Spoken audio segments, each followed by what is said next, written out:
Okay, good night, good night, good night, good night. Welcome to Sisters for Sisters Therapy Thursday.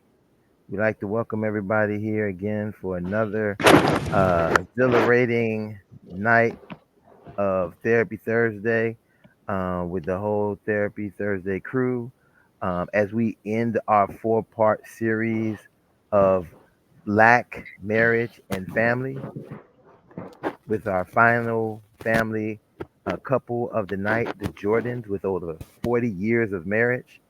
Um, you know who I am. I'm Dr. Ron Osborne Williams, the resident therapist for Sisters and Therapy Thursday. And then I will let the rest of the crew introduce themselves. Then Tyler will introduce our guests, and we'll get right into our show for the night. Again, we'd like to welcome you here. Share this right now with people. Like it so people can really get to see this final couple of the series. Fawn, take it away. Good evening, Therapy Thursday family. It is good to be here tonight. I won't give a whole spiel. I'll just say hello and we'll move right on.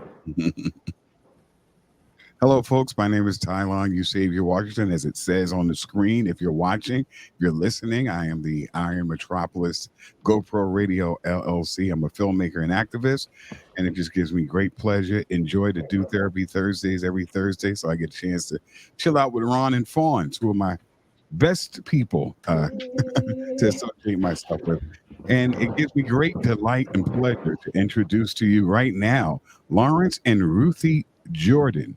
And they'll be celebrating the 40th year of being married. That's right, 40 years. You heard me right. And they'll be celebrating that on September the 14th of this year.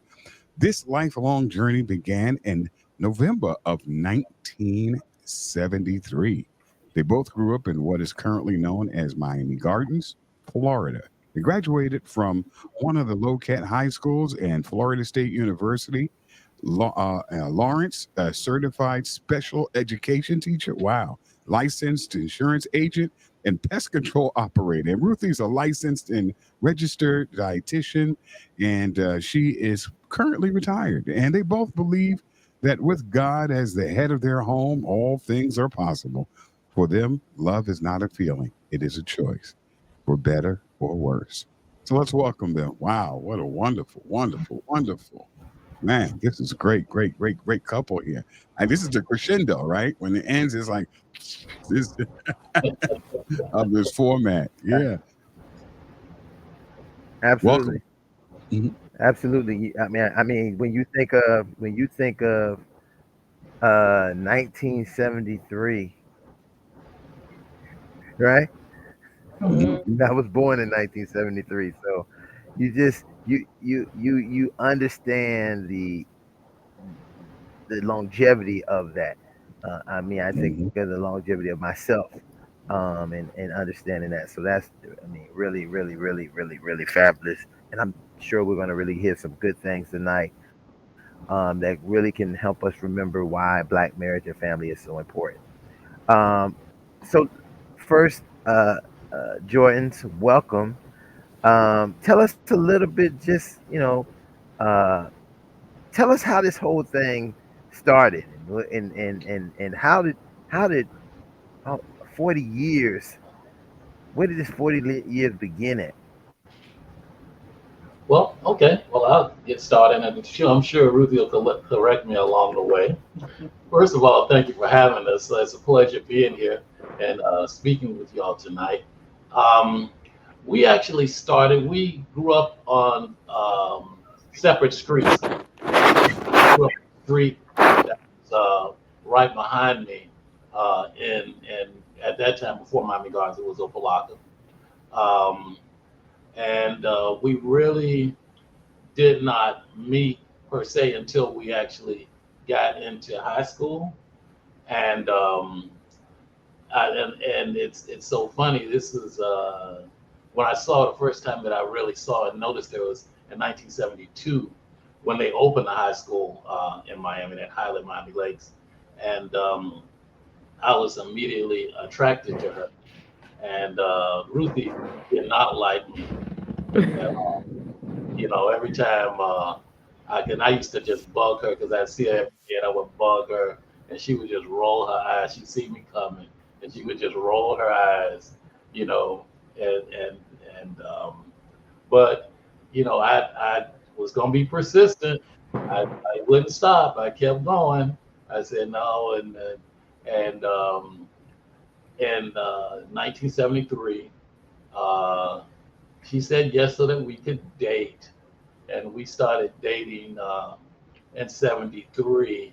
I went off to school in Tallahassee, and she finished high school because she was a year behind me, so she finished high school that last year, and she followed up to Florida State. I don't think it was because of me. I think it's it was just the school. Um, anything you want to Well, I went to Florida State because my mom said that was as far as I could go. I couldn't leave the state. So, add? so I went to Florida State with him. And I did follow him. To be honest, Florida State was the only school I applied to. So, and I got accepted. So that's how, and I did follow him. Yes. So we dated throughout college, and when I graduated, I moved to Melbourne, Florida, got my first job there. Came back and decided I was going to propose. So I found this wonderful wedding ring that I paid $275 for, but that is all I could afford. And I went back to Tallahassee and proposed, and she accepted. But it's interesting. Um, that was in '78, I think. Well, '78 when I proposed. Yeah. Yeah, and, My last year. yeah, and but we didn't get married until 1984. So we were 6 years engaged, um, and I think that had a whole lot to do with why we're still here today. Um, we did not rush. Um, we had, of course, the idea that we were going to get married. We wanted to get married, but as you know, you think about things, and he's like, well, Liz, well, we can wait, and we can do this, and we can do that, and so we ended up uh, just dating until '84 when we got married. But it gave us an opportunity to find out a couple of things. Number one, that we both came into marriage, I think, as whole people. That is, it was not dependent that something was going to be 50-50. She came in with 100% of herself. I came in with 100% of myself. And I think that was important because um, I wasn't trying to change her. She wasn't trying to change me. We were just determined that we had a common goal, that was marriage, and to see if we can work it out. And we're complete opposites. That is true. Complete opposites. He's a party person. I'm not. She's not. She's I'm not. I indulge in a few libations. I've never seen her have a drink in my life. Uh, um, so it just goes to show you that you don't have to have all similar interests to Hmm. to actually be married. You just have to be willing to deal with each other and accept the individual as who they are and make the best of it. She loves to shop. I hate it.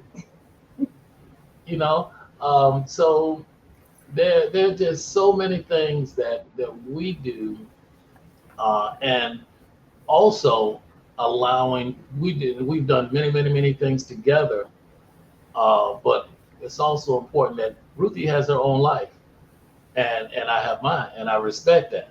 And she's got things that she wants to do that I'll allow her. I don't allow her. She just, I don't know. I take that back. It had nothing to do with allowing. She that she's going to do, and it's just she does it. You know, she loves to travel.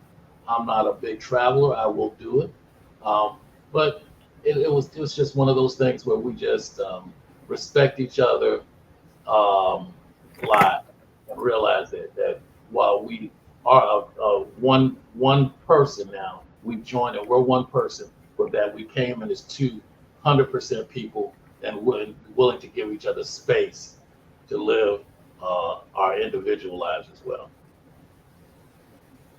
Well, I like to jump in, Miss Ruthie.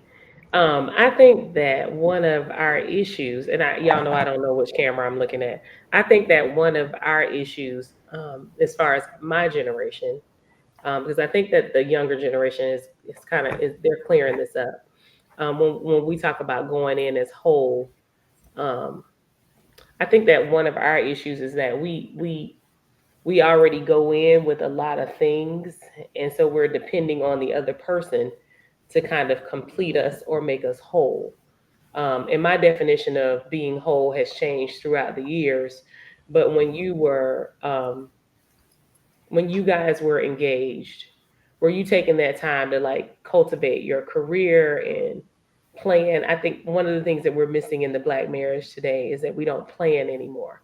You know, like the institute of marriage was kind of set up where, you know, you got engaged and then you plan for the house and you plan for the children. And we kind of go in a little bit backwards. Like for me, you know, I went in already pregnant and it's almost like, okay, we got to do this, you know. So when you, Miss Ruthie, when he describes you as whole, would you say that? How would you describe yourself? Like, is it a? Did you feel like you were whole coming in, or? Yeah, like when I say that Lawrence and I are completely different, we are completely different. I'm bossy. He's not. He's easygoing. Um, in fact, when we got married, I decided that I was not changing my name. So really, my name is Ruthie White, and that's my maiden name, and I was attached to it, and he accepted that. In fact, I think he kind of hid behind my name when he was an insurance agent at the time, and he didn't want to be bothered. So I would be listed in the phone book and not him. um, but he didn't have a problem with the fact that I did not want to change my name. That didn't have, because the name isn't what defined us. It's the respect, the mutual respect for each other. And like I said, he's a partier. I'm not. But one thing we had in common was our belief in God. We both, he had given, in fact, he had given his life to the Lord before I did. And he brought me into that belief in that way of life and trusting in God and believing in God. So, and we just accepted. I didn't try to change him. He didn't try to change me because I'm sure he realized, as we what dated for 10 years before we got married, that he wasn't going to change me. Mm. So, and I realized too that I couldn't change him. So we accepted each other for who we are. Which is And interesting. You couldn't call me Mr. White though. You can call you Mr. No, no, that's no. that's okay. That I think that that's interesting because when I was thinking about whole, you know, I try to check myself often on this because I was more so thinking about tangible things. But you hit on it's the acceptance. You know, the acceptance of you. You didn't say anything like I came in with a house and a car and I knew this and I knew that. You came in knowing what you wanted. They were not simple things that could have been very complicated. I don't want to change my name, but it seems like you came in as a solid, knowing what you wanted, and he was okay with it. But there was not often we just get so mixed up with the tangible things, and I trickery today. I just almost got mixed up in that. But thank you for bringing me back to the heart of the matter, and the heart of the matter is, you know, we came in with acceptance. We were solid enough to accept each other. That's awesome. And I was willing to, like I said, I was willing to accept her keeping her own name. However, my kids were gonna have my name. Now that I would have drawn the line. She had no problem with, All and she right. had no problem with that. You All know, I'm right. sure she wanted her children to have your name. yes, yes, I think she did. That's that alpha male stuff I like. And You know what I found fascinating about your narrative, and I don't think it would fly today. And maybe that would be a very good question. It's like how you got this $250 ring. You have young people right now talking about first dates and going to fancy restaurants and stuff, and want high end things. I don't think you could do that today. Do you think that's more reflective of the time? And back in 19, I guess 73, or when you guys were getting married, that wasn't important, right? To you, I guess this is to both to, I think more so to Ruthie. When he presented the ring, it was more for you about just the fact that he's proposing and you love this person. Okay, am I assuming properly? Yes. Hmm. Yeah. Well, I'm gonna be honest. That $250 ring lasted for maybe a year or two. When we got married, it was a different ring because he had been working. I That was a starter understood the ring. 250 when we first became engaged because he was just starting in a job. But as we grew, and like I said, we were engaged for what, about yeah, 6 years, six 6 years. years. So he had a job, he advanced financially. So, we put that $250 ring, $250 ring to the side, and he got me another one that I have on my finger now. let, Oh, let Mhm. me let me let me let me let me say this because I think that as I listen, and I think this is so important. And I tell you say with this fly today, I think that Rufy clearly said that she followed Larry Lawrence. I call him Larry Lawrence to FSU, and what that means is that what we don't see today that people kind of already made it their mind that they're going. And I thought about when she was saying that I was thinking about Jackie Robinson and Jackie Robinson's wife, right? Um, she told Jackie Robinson sometime in there that and this was the time where this is how our marriage was as a community. We knew that we were going to get married. You had to just find the right person, and you were committed to doing that. You didn't say, "Well, I'm gonna look at a whole bunch of options. I'm gonna, this person has been a person that I've grown to know. Um, uh, I, once that person comes and is ready for me, I'm ready for them. But I think that one part that I think Rufy is saying is that when he went to when he was going to college, she's gonna make sure she was still right there. So because you go to college, you can get lost. You can get lost and get lost with all kinds of brand new people and what have you. And Mhm. it can be very confusing, and people can start to say, oh, this is something different. This is something that, and a lot of times you won't. It's just the human nature of newness, but sometimes newness is not what we need. Sometimes we need what we already know and what already wants us. And I think Mhm. that's a big part of we hear about young couples in high Right. school getting together and saying, "Oh, they ain't gonna last, it ain't gonna work," blah blah blah. But I think a big part of it is Mhm. it is phenomenal that this is a genuine, and I think Larry said in the first point is two people knowing themselves, knowing what they want. So all those other things about, oh, we ain't got nothing in common, we do things different, blah blah blah blah blah blah, is it becomes kind of excuses, because if you know what you want, no matter what happens, you make it work, and that's what you're going to do. And I see that all the time. I see people cry about what they can't do, but if they want to eat Takis, they go and get the Takis and eat them. But you say, hey, oh, try apple. I don't eat apples. I can't eat an apple. Oh, but you can eat a Taki because that's what you want. And so I think that is a big part of thinking of this romance that was determined by the people saying this is what I want to do and this is how we're going to do it. And it goes to show you that listen, this is clearly we know just in the world that things don't go.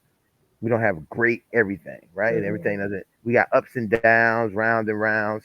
Life gives us all kinds of things.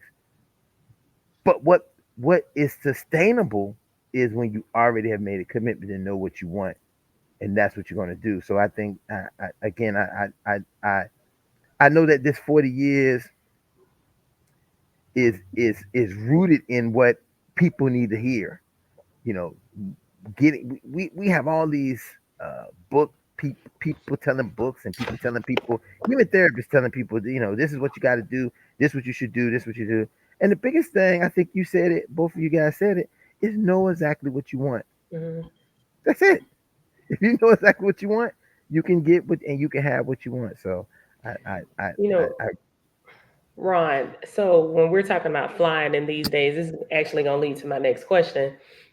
Flying in these days, I'm not sure if it's safe for these days for a woman to say that, like Miss Ruthie emphasized, that I did follow him. I'm not sure if it's safe to even say that you followed somebody these days. Like does that make you look weak or vulnerable? Does mm, that make you look like you're you are putting? I mean, people are quick to jump on. Don't put that man in front of you. You go live your life. When people are actually wanting to make intentional decisions to be like, hey, I'm following him. This is what I'm doing. But I'm not sure if we're in a society where it's safe to say that, I did something for somebody else. Just simple. I actually simply did something because I wanted to do it. I took a chance on somebody. I'm not sure if we're living in an environment where it's safe to even do that. And I guess that mm, does not lead into my next question, because my next question just jumps right into the fire. In these 40 years, were there some years where we were like, I'm done, I'm out of here? Oh yeah. Oh yeah. But see, And that how that do we survive those? there. You know what? There's sometimes when I'm sure, that because I made up in my mind, I don't have to like you, but I have to love you. Hmm. Because there's going to be a lot of things that I did that she didn't like. I know this. And I know there's some things that she did that I did not like. You know, the thing is, are you going to be committed to the goal?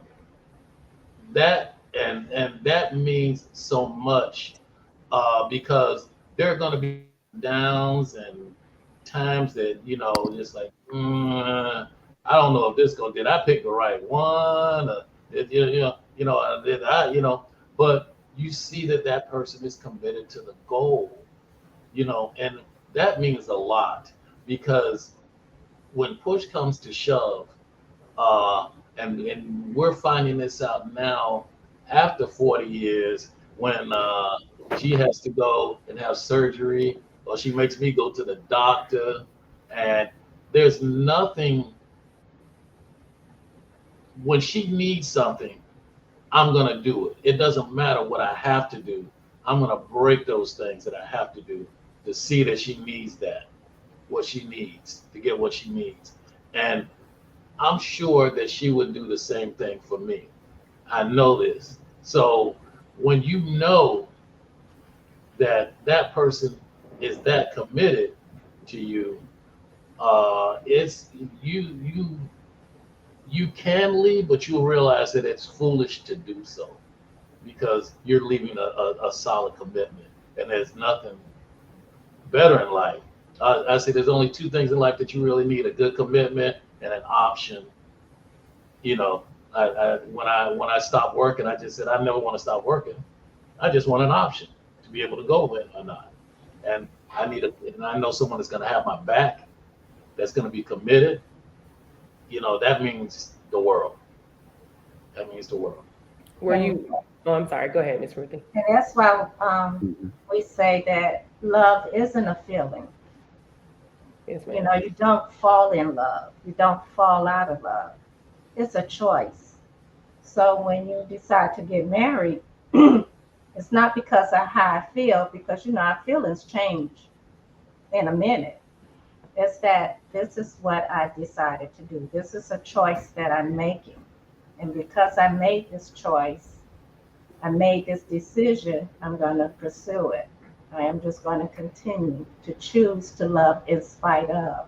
Because none of us are perfect. I know there's some days you just can't stand me. I'm just put it out there. He can't. And there are some things, some days when he She gets can't it, stand me. and it's like, Yeah. Mm. okay. And we just go on about our business, but it's our business together. We may Hmm. go, I may go and sit and pout for a little while, but it's a choice that I made. Mm. So, that's why we say it's a choice. It's not a feeling. Mm. Yeah. Well, what kind of advice would you give to many of the young people who are watching this? As you see, marriage rates are down, divorces are up. Can you share some of your advice for some younger folks who are thinking about getting married? I would. Yeah, absolutely. When you're getting married, it's and I told my son and my daughter as well. Um, you first thing you need to do is you need to go and see her mom. Okay, the relationship that Mm. she has with your mom is going to tell you about the relationship she's going to have with you. You know, um, and also you need to go into her bedroom. If it's sloppy, that's what you gonna get. It's true. You know, Oh, you and she, dropping jewels. yeah, and she's OCD. That's what you're Mm. gonna get.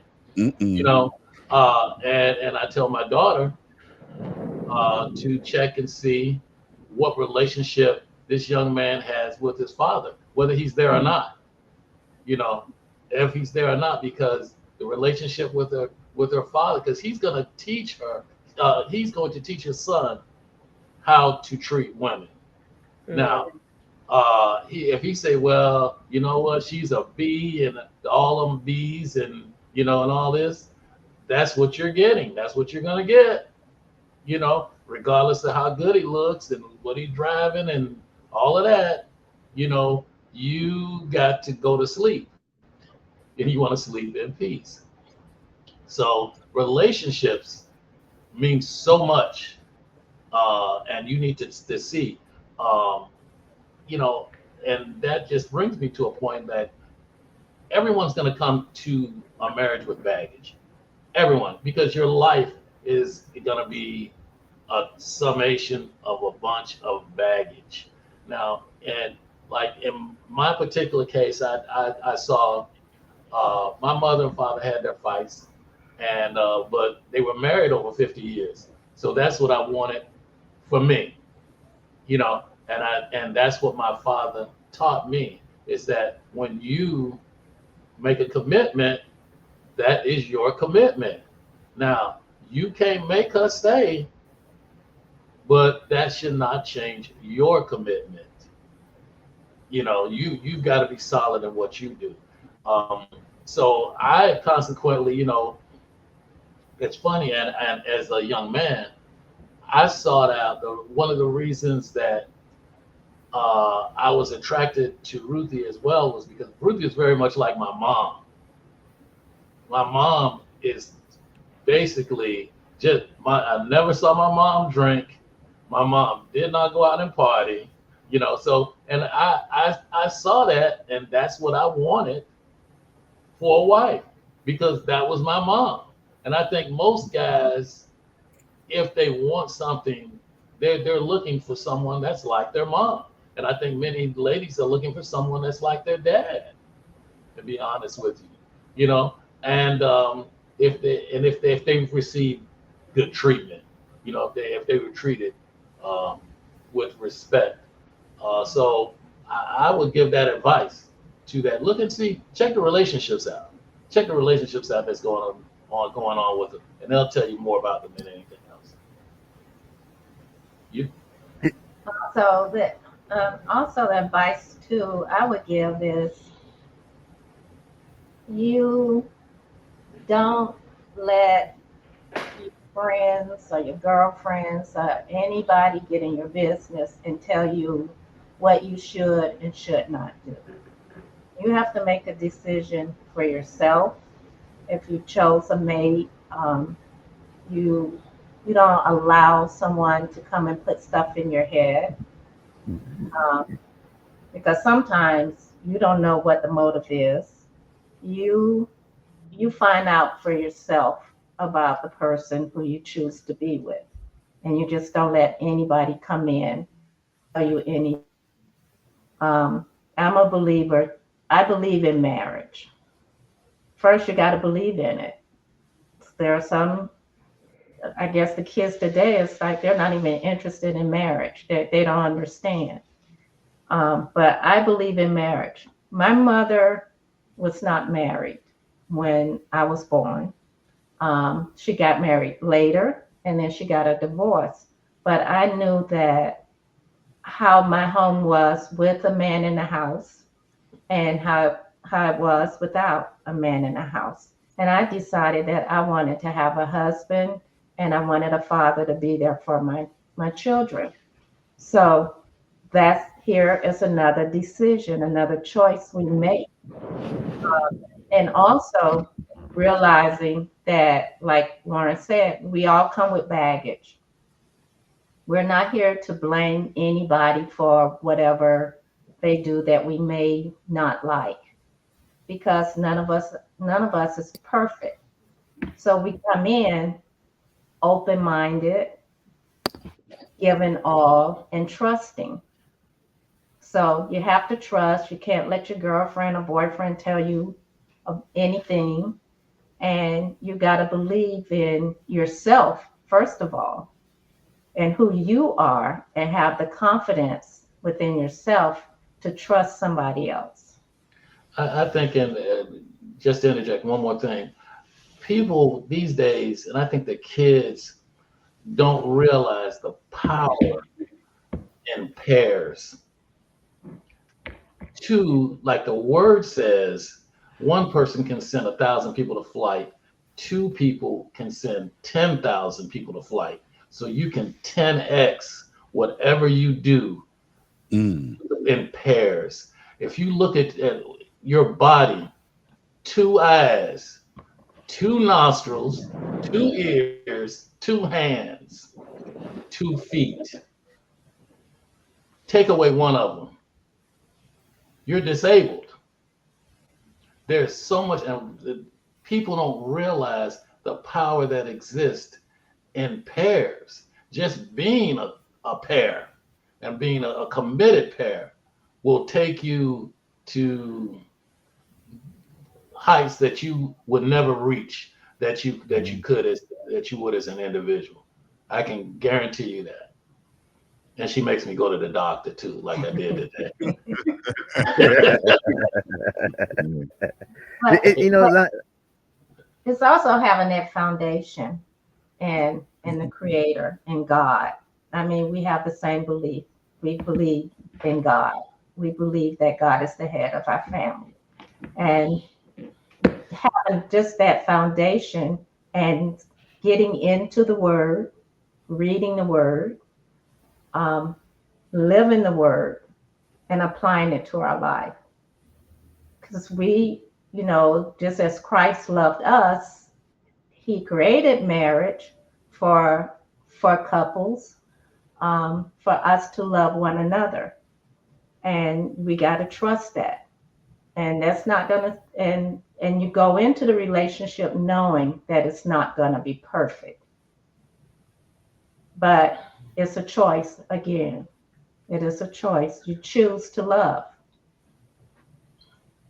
you said something earlier, Lawrence, about our mothers and our fathers, and how a lot of times we find ourselves being attracted to people like them, and it has a lot to do with not an attraction like Oedipus and Alexa, as the Greek tragedy attraction, but more of attraction that how I see my mom and I see my dad show up.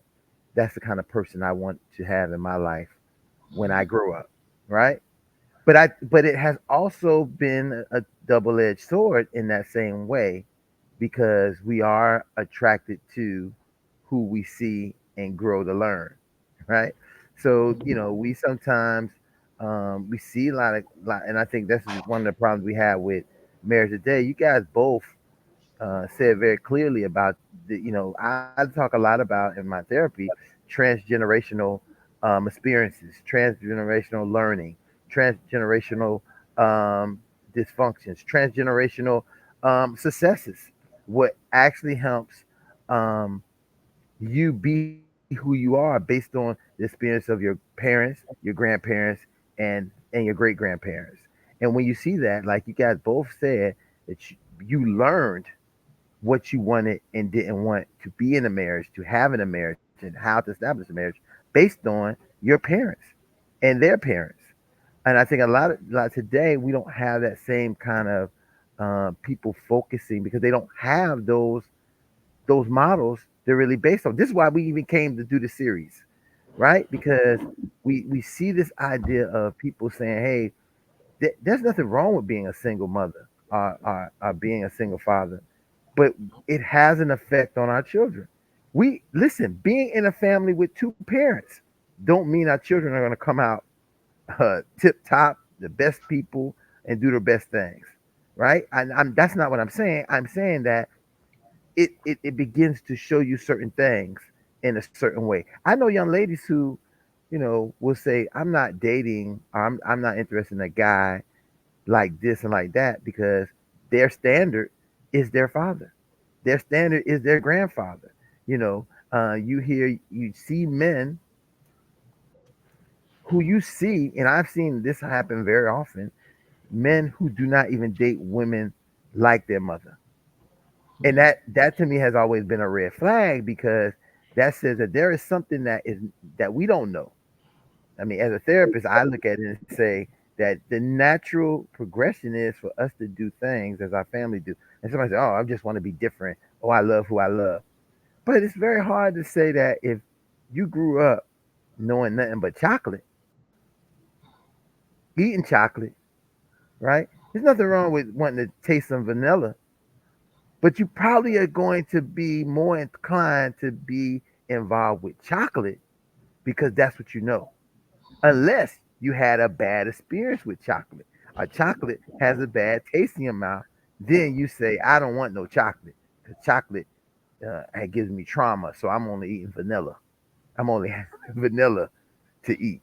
And so, these kind of things happen a lot. But I'm glad you guys brought and said that in presentation. But because it is about who and what and this is important for parents to recognize.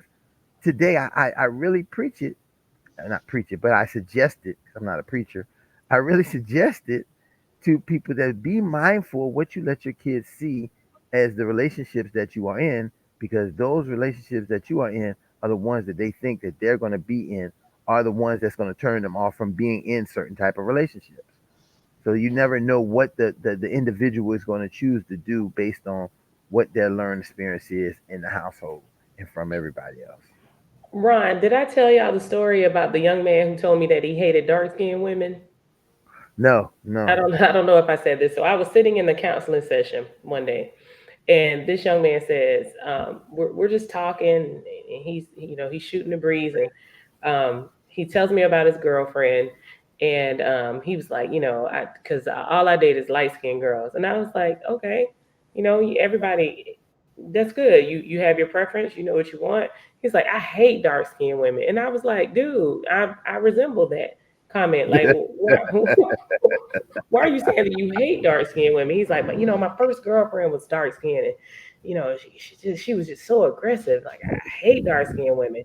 And he was like, they just, and I was like, what what color is your mama? Dark skin. And I was like, wow. I mean, this boy was getting what their relationship was in such turmoil that he could not even his girlfriend, like he could not even have that girlfriend because everything that she did reminded him of his mom. So he went on to hate dark skinned women. And he told me, not you. I mean, you act like a light skinned lady. And Oh, I snap. was like, why? I mean, this was a 16-year-old. So we're sending this 16-year-old out into the world.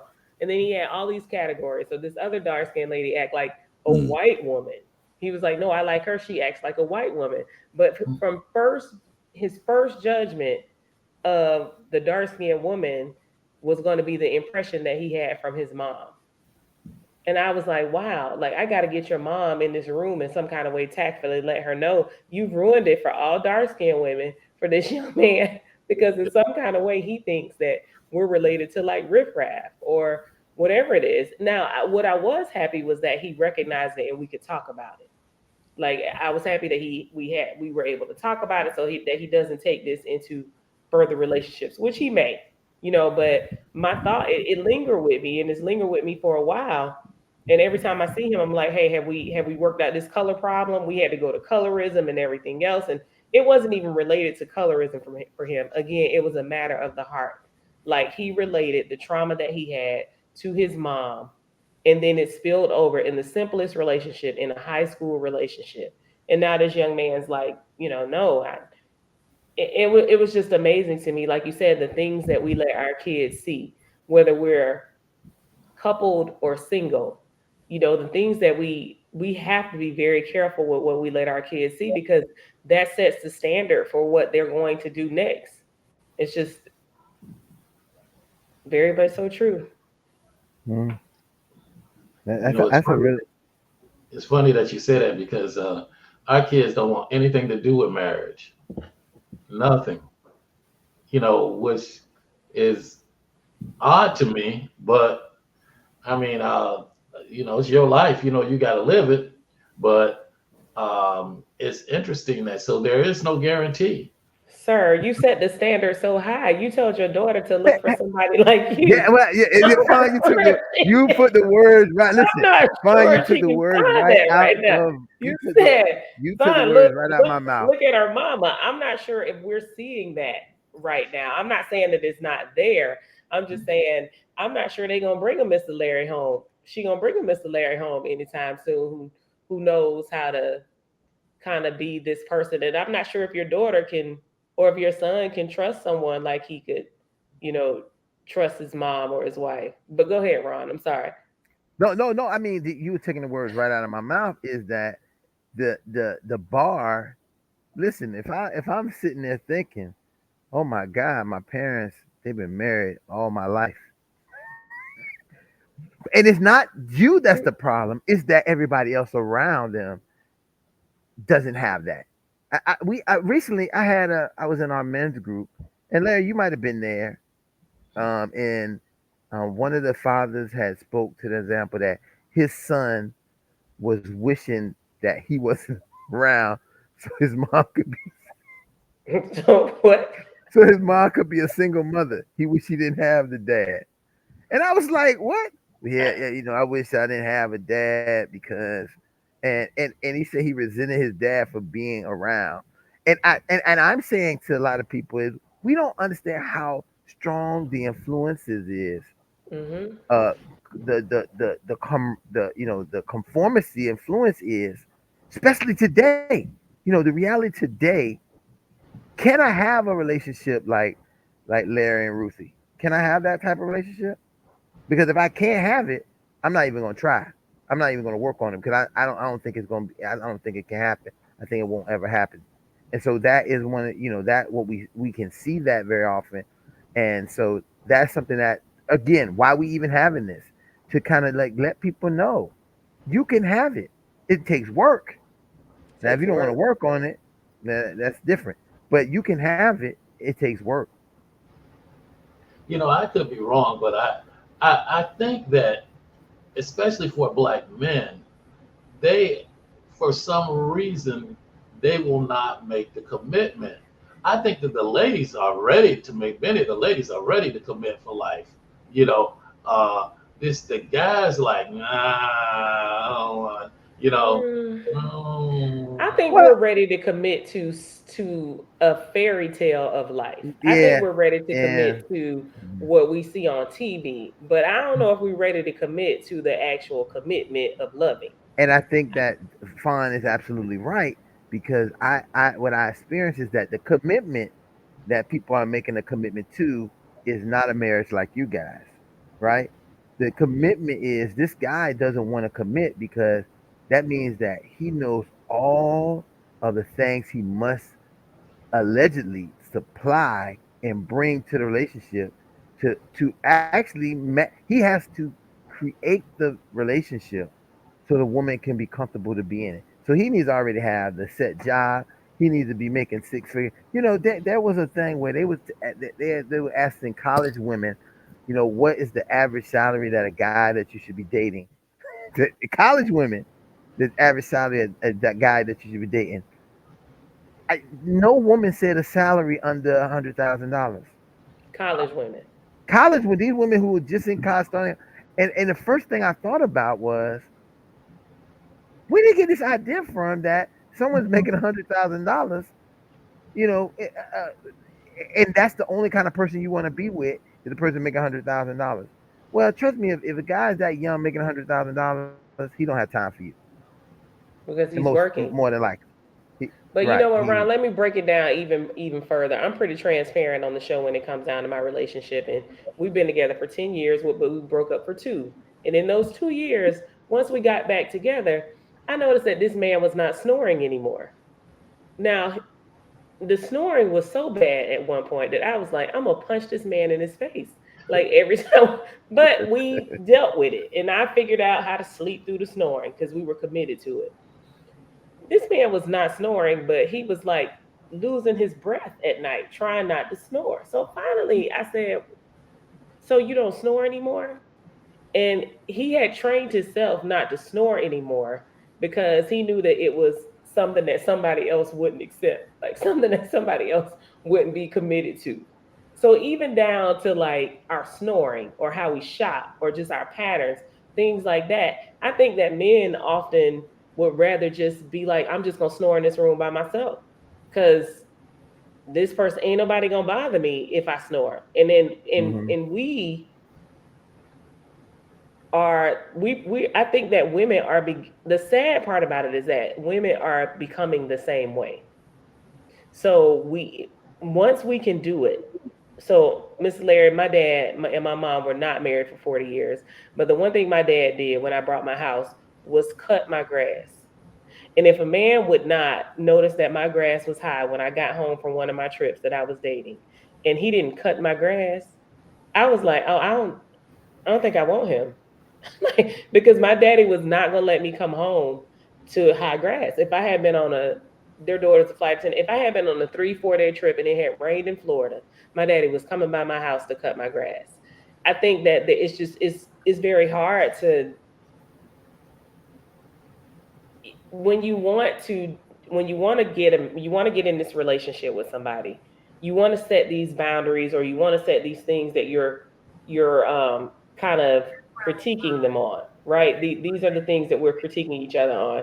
But in our relationships these days, we're not even having these conversations. So what I did find is that I had to start saying, hey, I need you to be more mindful when I'm gone. When I'm gone, if I come home, I'm afraid of snakes. My dad knew that. I was afraid of snakes. In Florida, if Hmm. my grass got high, the snakes were going to come up. If I got home at 2:30 in the morning, I was going to be afraid to actually go in the house. My dad knew that, but I wasn't giving the men the opportunity to know that because I was just saying, you just supposed to know this. What I really didn't understand was that I was supposed to have that conversation, vice versa. The same thing. We're supposed to have these conversations. And Ron, we've been talking about this whole period, this whole time. We're not having conversations about what we really want.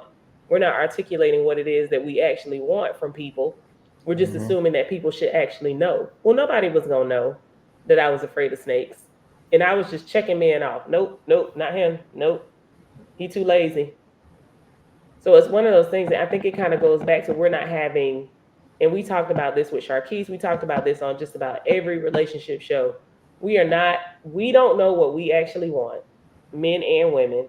And once we know what we actually want, we are not communicating that. We're just kind of making each other the enemy before we even get anything from the person. Yeah, I don't know where I was recently, and the person was saying maybe it was at church. I don't know, but it was somewhere in I was at the Malcolm X Day celebration, and the man was saying make sure you keep your grass cut so you can see the snakes coming. so, See? so so Profound. right, Profound. yeah. So listen, because if your grass is high, you can't see the snakes coming. So you better keep your grass cut so you can see the snakes coming. That's such a great metaphor for idea of someone, what Fawn was saying, someone who would pick up and say, well, let me take out this trash. Let me do these stereotypical, because they are stereotypical. Let me do stereotypical men things because I want to show you that um, I think that there are some roles that we should have, but I also want to show you that I'm willing to do things for you. I want to be able to do certain things that probably more than likely your dad would have not let you do. Just like a mom would not like say, well, get in there, well, um, uh, what you eating? There's people who want to go to Ruth Chris. There's people who want to go to Ruth Chris, but can't cook uh, a hamburger patty. So that's a strange dichotomy that you would want something, but you can't do it. You want to go to Ruth Chris. Hey, listen, we can't afford Ruth Chris, but I can buy maybe a half of a cow, and you can cook it up. But if you can't cook the cow up, then here's some things that become very. Where's the partnership? Where's the things that we're kind of doing together? So that's a big thing to think about in those kind of relationships. And I guess let me ask this question: do you guys think of the stereotypical roles that you guys have in your marriage that you practice? Because I'm a very, we know that we have these alleged stereotypical roles that husbands and wives do. Do you have those, or do you not have any? And what are some of those if you do? I was just thinking, I know you know what we do? We try, you do what you're best at. And I'll give you an example. Um, I love to cook, love it. Okay. But I've always loved to cook. Now, Ruthie, she's a great cook, but she doesn't like to cook. She'd rather have a sandwich. I'm like, okay. So in our house, probably what, 80% of the cooking I'll do. You know, there's things that I like to do that I'm going to do around the house. For me, cleaning, that kind of stuff, and that's what people would look at as a typical female role. I have no issues in doing that. I Mm. prefer to do that kind of stuff. So, and at least in our Well, household, can I ask you? But can I ask you? Will Ruthie cut the grass and take out the no, garbage? no, No, no. no. It's like, often I hear men willing Mistakes. to do, some of the things that women would do, but the women are like, hey, I'm not going to do the grass. If I hear somebody coming in downstairs, you first. Absolutely. And I think when we talk about men in particular today who are kind of risk adverse and thinking about marriage, you guys, listening to your wonderful story, you came up with a time where there was, the support from the church was more palpable. I would say for the most part, most of the churches I know they've totally sold out the black community, but also, you had this element of we forget about the crack epidemic. We forget about the deindustrializing of the schools, which kind of, a lot of the young men didn't have the skills to pay the bills, so to speak. After, high school, you could work in automotive, you had certain trade, you could do certain things where you can provide for a family that just does not exist today. So, I think when when I'm hearing your story, which is, very powerful, and I'm thinking about how that would translate with today's world And that's why I asked the question about what would you tell today's generations, which was, very, very good in terms of like these little spotters. But I would say that the decline in marriage has a lot to do with several factors that a lot of times we don't talk about, like the crack epidemic, and including the prison industrial complex, which have removed a lot of the fathers, which were those kind of like guides and symbols for both the men and the women. See, when the man is taken out of the home, the women now don't have a model for what a husband should, look like and be like. And also the men don't have, that model of, how I am supposed to behave and how I'm supposed to handle myself in the context of an intimate relationship. What's your opinion, or how would you see us in today's time? And I'm asking this to Ruthie, in today's context, looking at some of those things that I brought up about the prison industrial complex, the industrializing, the crack epidemic, all these things that kind of happen post you guys even getting together. How do we effectively deal with that in terms of trying to heal our community so that we have two whole people? Like you said, you came in at 100%, she came in at 100%. And today, our young people don't have all the modeling that perhaps you guys had an opportunity to enjoy. I'm going to step back a minute and because when you were talking about the different roles, and he talked about how he cooked, there was a time when my husband lost his job, and he was out of work for a while. Yeah. I mean, because we all know our job, we define who we are with our job. He lost his job, and it took him about a year just to figure out who he was, because we are our job, and which meant I worked, he was home, and so yeah, we took the reverse roles where my son, he was a toddler. Joshua was young, so he took care of Joshua. He made sure he went to school and he picked him up, and I worked. Um, So we did have that reverse in the role until he found himself. So I gave him time to find himself because I understood that whole um, idea or the role of the man who's supposed to bring the money home, who's supposed to work and do for the family. And so we had that reverse role, and he did what he needed to do to give me the support that I needed, because I was a workaholic. I went to work every day. Very seldom I would call out sick, but he took care of raising my son, who was some interesting dynamics because we have a child who had a mind of his own, strong will, whereas he would want to wear something. Mom would say, "You gonna wear it," where dad say, "Well, if you don't want to wear it, that's fine." So we took that different role, and so he had that experience from me being home taking care of him and his dad being home taking care of him. So so we did have that reverse in roles at that time, and I guess it worked out. I mean, I didn't rush him. I didn't get, "You need to go find a job," or anything like that, because I understood.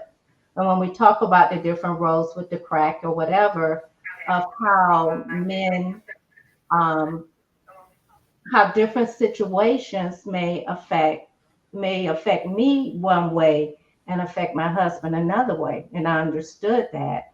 And I still understood too that I had to give him the respect. Even though he didn't have a job and he was feeling bad, all on beating himself up, I didn't add to that. I just gave that support that he needed. And of course, I didn't expect that he needed to go and find a job making the same amount of money he was making or anything like that. So we did exchange roles and did what we needed to do to keep our house whole, our home a home. But she was also honest enough with me. She told me, she said, you need to stop feeling sorry for yourself and get your behind up and do something. And so yeah, at the same time, providing that honesty that, it's without being dogmatic about it, just saying like, no, you need to do it for you, not for the household. We're going to be okay. But you need to do this for your own self esteem, that you need to get up and you need to go. And that helped a lot. That helps a lot. When you get that word, that it was that way. But I do see something here from Tamika, say what was the biggest obstacle you had to deal with in 40 years of marriage. That's easy. Money, money, you know, money is one of those things that and like what Ruthie said was like she bossy at this. She's like what's yours is mine and what's mine is mine, kind of thing. So, we've had a tug of war, and like all marriages you're gonna have some financial uh, difficulties, because you're gonna see different perspectives on things. And I want to do this with the money. No, I want to do that. You know, like I said, she loves clothes. I could care less about clothes. I always tell people, I say, I'm got to be one of the world's worst dresses. You know, but so our perspectives are in different places. So money is one of those things that you're gonna have to deal with more. At least with us, that was the our biggest obstacle to our marriage. What I you think think? that's for most marriages today, right, Ron? Like when people always have financial issues and then infidelity that usually comes because of that financial issues. Well, we know that the three reasons for major separations, divorces, loss of the shows us is that number one, not in any order, but number one is money. Number two, number two is infidelity, and that's not just sexual infidelity. It is infidelity from the relationship completely. And then number three is outsiders, and I think Rufy spoke about that. And outsiders include your family, your children, your relatives, your friends, your girlfriend, your boyfriend. Because in this relationship, you only have two people who need to make the decision on how you operate as one. And I think about relationships I have been in, and at some point they might have been almost being very serious relationships, but there were people who, and we have to remember, and when you said this earlier, Rufy, I thought about this, and this is very important. People would drop hate on your relationship, right? They'll drop hate, not just because they don't want you to be in a relationship, but human beings are jealous, and they're not maybe not jealous of your partner. They're jealous of losing you, the person you may be to them.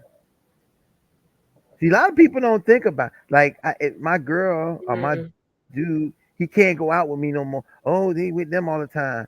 So whenever is an issue about something comes up, they're willing to hear everything bad. They're willing to support everything bad about that relationship, because that means soon, that could mean that soon I'm gonna get my friend. I've even heard people say, "I got my friend back.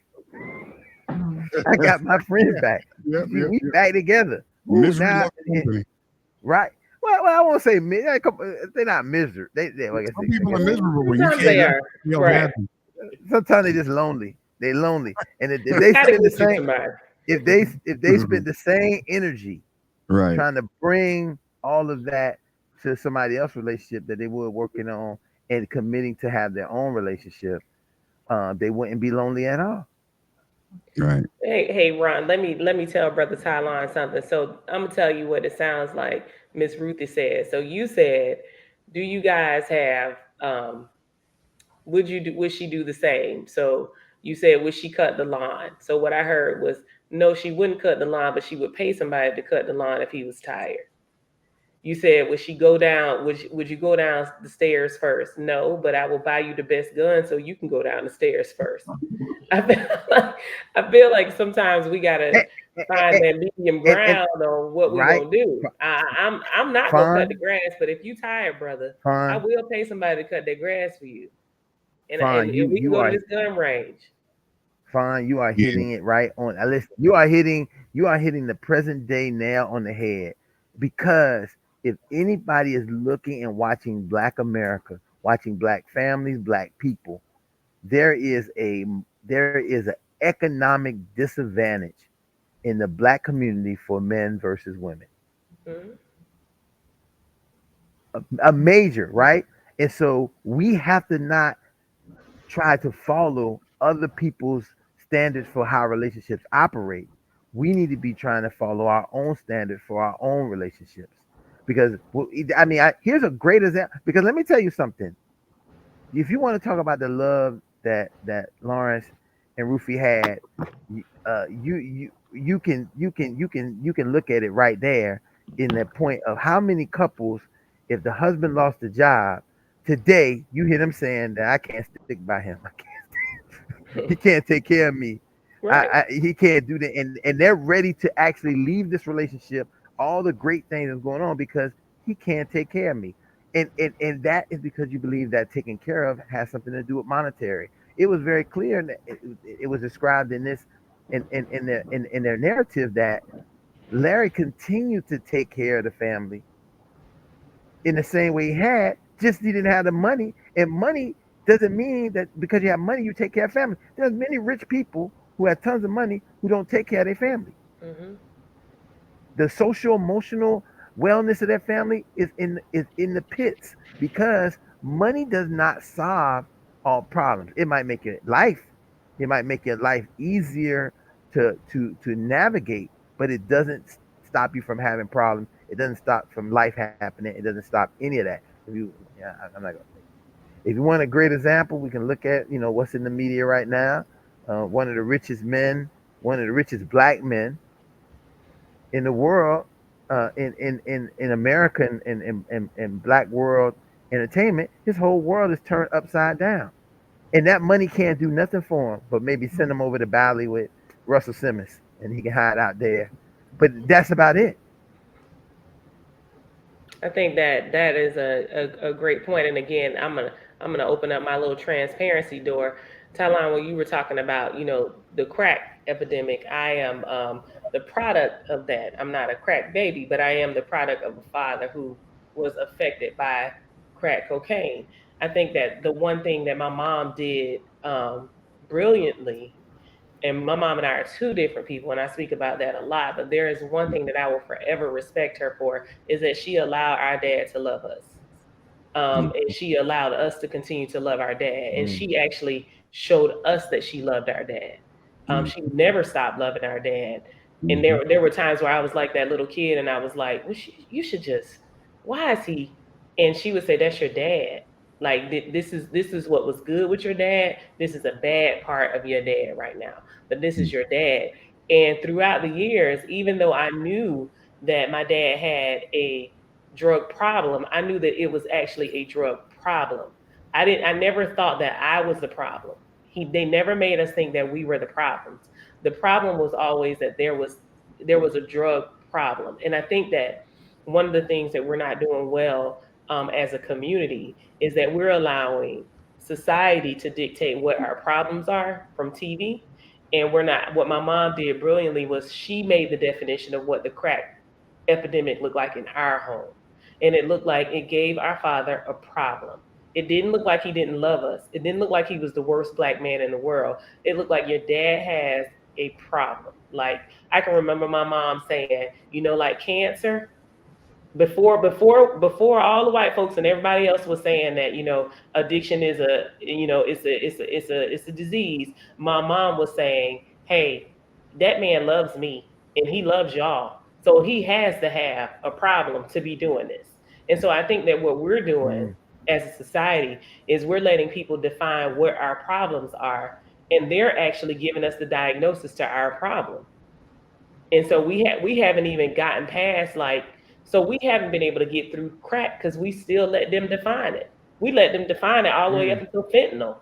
And now we got fentanyl. We got all these kids dying from fentanyl, and now or heroin. Oh, it's a disease. But we literally come on to crackheads, rockheads. I mean, we let people come in our society and do this to our people, and we still have not acknowledged that we did it.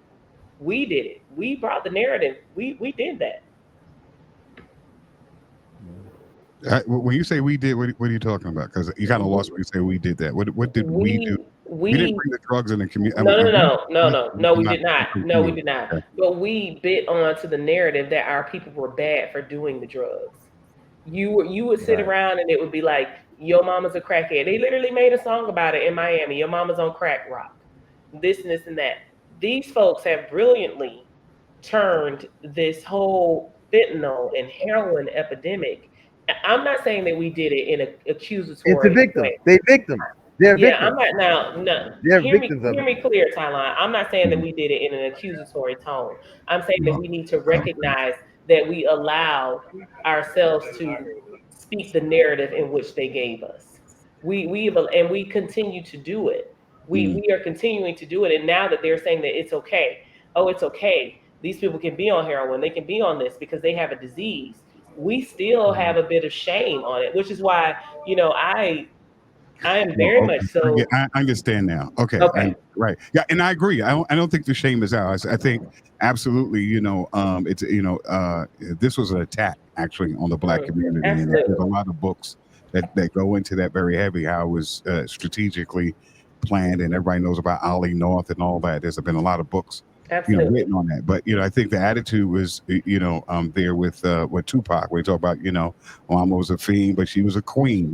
We I think there's always been also this affinity, and I think this incredible amount of love for all kinds of people in our community that the system will tell us to turn our backs on, and we love them despite all the kinds of media, what do you call it, pressure for us, to turn our backs on our people. We are very outstanding at loving. But I think the key to all relationships is the quality of communications, and that's evident, in this relationship. And I think, a lot of times we have to factor in for different generations, and that's what I like to do too. Is like to often have be a voice and a guide for some of the younger people who a lot of times our generation say like, well, I just don't get these young people. These young people, and I'm like, the young people are modeling the generation before them for the most part, and acknowledging that the generation before them had some were under attack. Because we're talking about crack. We're talking about, and it Mhm. wasn't just crack, it was unemployment. I talked about the deindustrializing of education, where, in the schools, I grew up in a school where there was an automobile in the middle of the classroom. And you had to, know how to, some basic things. Just, I mean, we had something called home economics. I don't you guys, people who are listening to this says, what's that? What are they talking about? Well, they taught you how to cook, clean, even to we had some money management classes on on what banking is like. That's not in schools anymore. That's not in all these institutions. So I'm saying that there is a little bit of a interesting deficit, and then people are trying to figure out ways to find each other, love each other. Even when you see what's happening in nanospace and all the other kind of spaces, I think the fact that people are having these conversations is because it's really rooted in the essence of us trying to love each other, Mhm. despite what the media is shaping in terms of the conversation and context, and don't want us to come together as a community because they understand and recognize what the gentleman said earlier is that we are just better together. It's Yeah. like, well, we got the two things in the pair and what we can do. And I think the system recognizes that, and they go out of their way to make sure that we're not communicating effectively, that we're not loving each other and promoting all these negative narratives and all this other kind of stuff. So that's why this show is so exciting and so important, that people get to see success models, because I think talk is cheap. I think people need to see people in relationships that are successful and analyze and extrapolate from those relationships all these key markers that now they can start to adapt and for their generation and make it a part of their dialogue, their communications, so they can also enjoy 40 years like this wonderful couple. Plus, now what you That was got? beautiful, Talon. That was beautiful. Yeah, and I think that I think that that will close out tonight, Talon, because I That think was you gave a beautiful. very good summary of where it went. Let me just thank our guests tonight, Larry and Rufy Joy, and thank you guys for sharing your 40 years of success in maintaining the 40 institution, more, 40 one of the more. strongest institutions in the one of the strongest institutions in the black community. I think that that is a big part where we have to change that narrative.